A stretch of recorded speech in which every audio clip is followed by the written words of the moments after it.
Throughout your life, have you ever noticed that there's been that one person that's always been there? You can consider that person a best friend, maybe a mentor, or even a parent. But all those roles can be filled by you. Recently, I came to the realization that nobody loves themselves. I'm making this video today to kind of change the whole direction of this channel and take it more personally. I mean, I got a beautiful life, I'm not gonna lie. Like, I have a pretty smack-totally whack life, but shit, sometimes we gotta get real before we get the smack-totally whack, you know? Like the good shit, yeah. Why the fuck am I saying this? Growing up, I realized I was put into a society that wasn't really cultivated towards my culture. The cultural background that me, as a Hispanic and Italian woman, really needed. I was placed amongst many people that looked nothing like me, sounded nothing like me, and afforded a completely different type of clothes. To those people that surrounded me in that culture, they might have not noticed the problem with me, but that's the only thing that I could spot the difference in. I started to hate my beauty marks and my brown hair and my shortness and the way my body was formed. And at such a young age, I started to hate myself. Growing up, a lot of the times, I feel like I was out of the picture for many people. Maybe it had nothing to do with that, but I was my only friend for the longest time. And now that I'm older, I'm getting the time to look back at that. I'm not as nice to myself as much as I was. And I know that my story is not only shared by me, so I decided to share this with you guys. From the very beginning, all we had was ourselves. Whether we needed a parent to feed us, a sibling to tease us, or we had numerous friends we went through, we still always had ourselves. And that really makes me wonder, why have I never treated myself as good as my best friend? Even though I've been my only best friend that has stuck through my whole life. For as long as we lived, we have always had ourselves. But why isn't it that when we grow older, we let our imagination and the relationship with ourselves dissolve? From the times where we played with stuffed animals to the last time we touched one, we enjoyed time with ourselves. But as we grew older, we lost connection with ourselves. And we gravitated towards phones.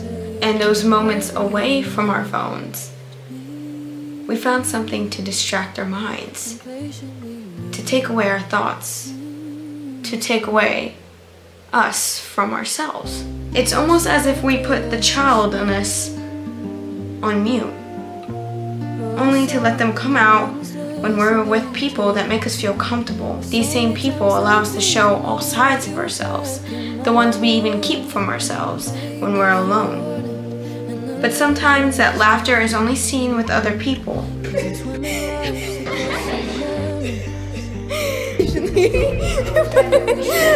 And we grow farther and farther away from the version that we wore when we were a child.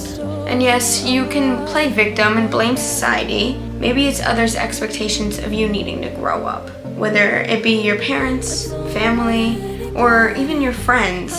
It could be your own limiting beliefs that are holding you back from complete happiness. When you grow up, you mature. But no one ever said to silence yourself, but we all end up doing it. We end up filling our mind with others' wishes. Then we forget our own. And we end up living for someone else. Then somewhere in our lives, we meet potential partners. And we end up giving them more love, comfort, and respect than we even gave ourselves. Yet we continue to seek for love outside of ourselves. As if the love isn't there inside of you already. You're just storing it for people you love instead of counting yourself as one of those people that you do love. Putting yourself on the same list as other people that you should love. You ignore yourself. As if your name isn't there. As if the same love you give to others cannot be given to you. Even though it's created by you. You just don't share it with you. But it's weird because back then when we were children, we never fought with ourselves. All we had was ourselves. But now, that same person we used to share toys with is the same person we fight with every single day. Telling ourselves that we're not good enough. When we were younger, we used to tell ourselves that we were a king, a queen, maybe a mom or a dad. In the perfect world, in the perfect society, all of it came together in our imagination. So are we not living in our imagination right now? Are we not living in the imagination that we are what we believe we are? Maybe that we're not enough, maybe that we're not worth it. All those little stories that we tell ourselves, we still believe just like we're children, but we're here. Many times I think about how others are doing before myself. I was never really the person to do something for me. I never made sure I was okay before checking on someone else. But as within, so without. How do you expect to give your best to others when you can't even give the best to yourself? And that's where the story changes. For once I've tried giving love towards me and caring about myself like a loved one. And now I'm just starting to see the world that I missed. I'm barely at the start of my first chapter on self-love, but I know it's not an overnight thing. It's not something you can solve overnight. Change is constant. And with the change, there's a new version of you. With every new version, you have to learn how to love you. So on the step-by-step journey, I may cry and need some nights of healing, but I know I'll be closer to finding my best friend that I lost, the only one that I ever had for life, which is myself.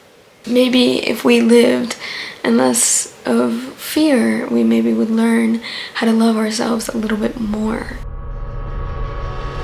Look, I'm hot as shit right now. Don't know why. I think it might be the wet hair.